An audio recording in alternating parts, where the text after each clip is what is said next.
오늘은 한 가지 중요한 질문으로 시작해 보겠습니다. 왜 어떤 사람은 조기 은퇴를 하면 해방감을 느끼는데 어떤 사람은 그 순간부터 멘탈이 무너지기 시작할까? 많은 사람들은 그 이유를 돈에서 찾지만 실제 현장에서 만난 은퇴자들은 전혀 다른 이야기를 들려줍니다. 돈이 충분해도 무너지는 경우가 훨씬 많고 그 무너짐은 아주 조용히 그러나 빠르게 찾아옵니다. 한 40대 남성의 이야기를 먼저 들려드리겠습니다. 그는 직장에서 15년 넘게 일하며 평범한 사람보다 조금 빨리 FIRE 목표를 달성했습니다. 월 생활비 250만 원이면 충분했고 배당과 임대 수입이 그 이상이었기 때문에 그는 누구보다 안정된 조기 은퇴를 기대했습니다. 하지만 그의 예상은 단 한 달 만에 무너졌습니다. 그는 말했습니다. 월급이 끊긴 게 아니라 나라는 존재가 끊긴 것 같았다. 그는 매일 아침 일어나던 시간에 눈을 뜨고 나서 그 다음에 무엇을 해야 할지 몰랐습니다. 할 일을 찾으면 될 거라고 쉽게 생각했지만 생각보다 일정 없는 하루는 사람의 에너지를 너무 빨리 소모시켰습니다. 그는 어느 순간 자신이 시간을 소비하는 게 아니라 시간이 자신을 삼키는 느낌이라고 말했습니다. 전문가들은 공통적으로 지적합니다. 조기 은퇴 이후의 무너짐은 돈에서 시작되지 않는다고. 대부분의 사람들은 은퇴 직전까지 돈을 얼마나 모았는가에만 집중하지만 정작 은퇴 후 무너지는 이유는 다음 세 가지에서 나타납니다. 첫째는 자신을 증명할 무대가 사라졌다는 상실감입니다. 둘째는 시간을 견딜 구조가 없다는 혼란입니다.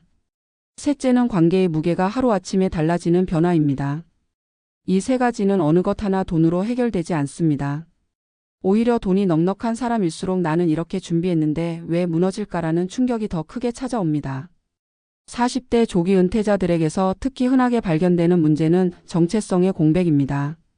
이를 통해 나를 설명해왔던 사람들은 그 일이 사라지는 순간 자기 존재의 줄거리마저 같이 사라집니다. 직장에서 불러주던 역할, 책임, 관할 업무, 서류에 찍히던 직함. 이 모든 것들이 사라진 자리에는 텅 빈 공간만 남습니다. 많은 은퇴자들이 이 공백을 인정하지 않고 처음에는 휴식으로 포장합니다. 하지만 일주일, 한 달, 그리고 세 달이 지나면 휴식은 더 이상 휴식이 아니게 됩니다. 그때부터 멘탈은 서서히 흔들리기 시작합니다. 또 한 명의 사례를 보겠습니다. 40대 중반에 은퇴한 한 여성은 자녀 교육과 집안일에 집중하며 은퇴 후 더 여유로운 삶을 기대했습니다. 하지만 두 달이 지나자 그는 남편보다 자신이 더 우울해지고 있다는 사실을 깨달았습니다. 그녀는 말했습니다. 내가 어디에도 필요한 사람이 아닌 것 같았다. 직장에서의 인간관계는 때로는 피곤했지만 동시에 삶을 지탱하는 중요한 구조였습니다. 만나야 하는 사람, 해야 하는 일, 준비해야 하는 일정이 정해져 있다는 것 자체가 심리적 기둥이 됩니다. 이 기둥이 빠지면 하루는 너무 가볍고 가벼운 하루가 쌓이면 마음은 너무 쉽게 가라앉습니다. 전문가들은 조기 은퇴자들의 멘탈 붕괴가 우울증보다 더 이른 단계에서 시작된다고 말합니다. 그 단계는 바로 정체성의 표류입니다. 내가 누구였는지 설명할 말을 잇는 순간 사람은 무기력과 혼란이라는 두 가지 감정에 동시에 휩쓸립니다. 이 상태가 길어지면 소비는 늘어나고 관계는 멀어지고 체력은 무너지고 마음은 더 외로워집니다. 이 모든 것은 돈과는 전혀 다른 영역입니다. 조기 은퇴의 멘탈 붕괴의 핵심은 결국 삶의 구조 부재입니다. 돈은 은퇴를 가능하게 만들지만 은퇴를 지탱해 주지는 않습니다. 은퇴를 지탱하는 것은 리듬, 역할, 관계 그리고 의미입니다. 이 네 가지는 미리 설계해 두지 않으면 은퇴 후 절대 스스로 생기지 않습니다. 특히 40대 조기 은퇴자는 60대 이후 은퇴자와 달리 사회적 역할의 빈자리가 훨씬 크게 느껴집니다. 아직 할 수 있는 것도 많고 하고 싶은 것도 많은 나이이기 때문에 공백이 더 크게 느껴지는 것입니다. 많은 은퇴자들이 마지막에 이런 말을 남깁니다. 돈을 준비하는데 모든 에너지를 쏟느라 정작 나 자신을 준비하는 데는 아무런 에너지도 쓰지 못했다. 이 말 속에는 조기 은퇴자의 진짜 후회가 담겨 있습니다. 돈은 은퇴의 출입문일 뿐입니다. 그 문을 통과한 뒤 어떤 공간에서 어떤 하루를 살아갈지는 결국 삶의 구조를 얼마나 세밀하게 준비했는지가 결정합니다. 오늘의 결론은 단순합니다. 조기 은퇴는 돈으로 시작하지만 버티는 힘은 돈이 아닌 나의 구조에서 나온다. 당신의 은퇴가 흔들리지 않으려면 돈보다 먼저 나의 역할과 시간의 흐름을 설계해야 합니다. 그리고 그것이 준비된 사람만이 비로소 진짜 자유를 누릴 수 있습니다. 조기 은퇴라는 단어는 오랫동안 해방을 상징해왔다. 직장을 떠난다는 건 상사의 눈치를 보지 않아도 되고 끝이 보이지 않던 업무 스트레스에서 벗어나는 일이기 때문이다. 특히 40대의 은퇴를 선택하는 사람들은 경제적 여유와 자기 결정권을 동시에 얻었다는 자부심을 느끼곤 한다. 그러나 전문가들이 관찰한 현실은 기대와 크게 다르다. 돈을 충분히 마련하고도 멘탈이 가장 먼저 무너지는 사람들이 바로 40대 조기 은퇴자들이기 때문이다. 이들은 경제적 안정이라는 절대적 기준을 충족했음에도 불구하고 왜 더 큰 혼란을 겪게 되는지 그 원인을 따라가 보면 인간이 삶에서 무엇으로 버티는 존재인지가 드러난다. 첫 번째로 살펴볼 점은 역할 상실이 가져오는 정체성의 붕괴다. 사람은 누구나 자신의 역할을 통해 세상과 연결되어 있고 그 역할은 단순한 직책 이상의 의미를 가진다. 회사에서 맡았던 자리와 책임은 누군가에게는 짐이었지만 또 다른 누군가에게는 존재를 증명하는 무대였다. 오랜 시간 동안 익숙해진 역할이 사라지면 그 공백은 생각보다 크고 무겁다. 은퇴자들은 이를 충분히 예상하지 못한 채 직장을 나서고 막상 그 자리를 떠난 뒤에야 자신이 얼마나 많은 부분을 직업적 정체성에 기대고 살아왔는지 깨닫는다. 전문가들은 대부분의 조기 은퇴자들이 은퇴 직후 겪는 혼란을 일종의 정체성 붕괴 현상으로 설명한다. 특히 40대는 아직 새로운 역할을 찾기에도 어중간하고 기존 역할은 이미 사라진 상태이기 때문에 더 깊은 공백을 경험하게 된다. 이어서 나타나는 문제는 시간의 구조가 사라졌다는 데에서 비롯된다. 직장인 시절에는 불만이었던 일정이 사실은 삶의 리듬을 지탱하는 기둥이었다는 사실을 뒤늦게 깨닫는다. 아침에 일어나 출근하고 점심시간에 잠시 쉬고 퇴근 후에 남은 시간을 어떻게 보낼지 계산하던 그 반복된 하루는 단지 소비되는 시간이 아니라 삶의 선을 그려주는 역할을 하고 있었다. 그 선이 사라지면 하루는 너무 길고 긴 하루는 빠르게 무게를 잃는다. 처음에는 편안하다고 느끼지만 일주일을 지나 한 달이 지나면 의미 없는 하루의 반복은 기이한 불안감을 만들어낸다. 그 불안감은 누군가에게는 초조함으로 누군가에게는 무기력으로 또 다른 누군가에게는 자책으로 변한다.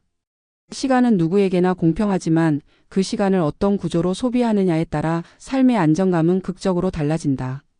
문제는 많은 조기 은퇴자들이 이 구조를 사전에 설계하지 않은 채 은퇴를 선택한다는 점이다. 돈만 준비하면 된다는 믿음은 결국 은퇴 이후의 시간을 가장 취약한 상태로 방치하게 만든다. 세 번째 문제는 관계의 균형이 무너지는 데에서 시작된다.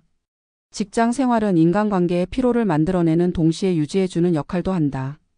억지로라도 만나야 하는 사람, 해결해야 하는 업무, 공유해야 하는 목적이 있는 관계는 어느 정도 거리와 속도를 유지하게 만든다.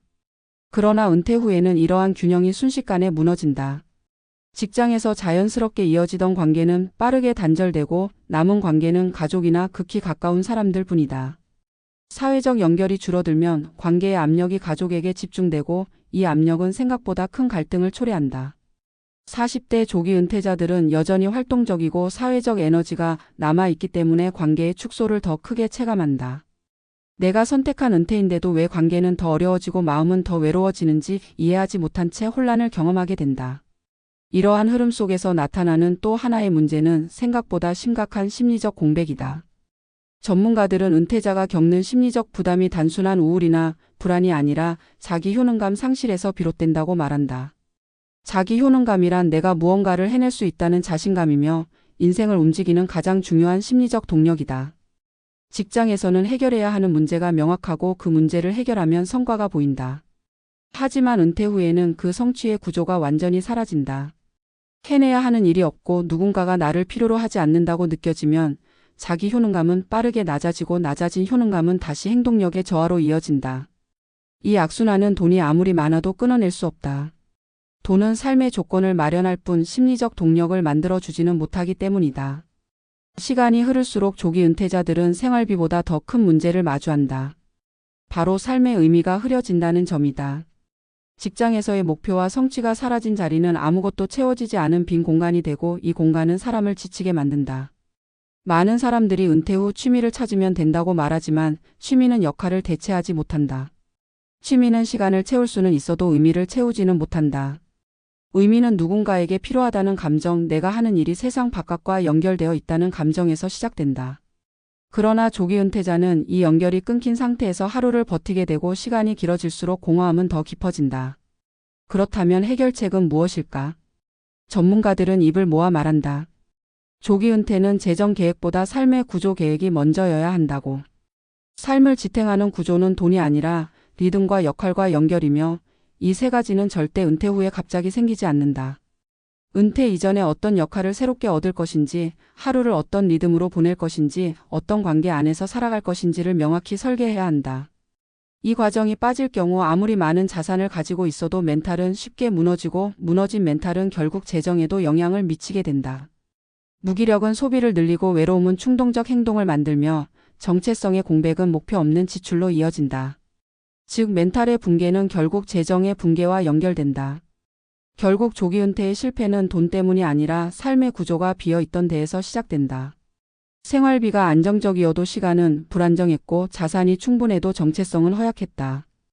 은퇴자는 자유를 얻었다고 생각했지만 사실은 자신을 지탱하던 무대를 잃은 것이었다.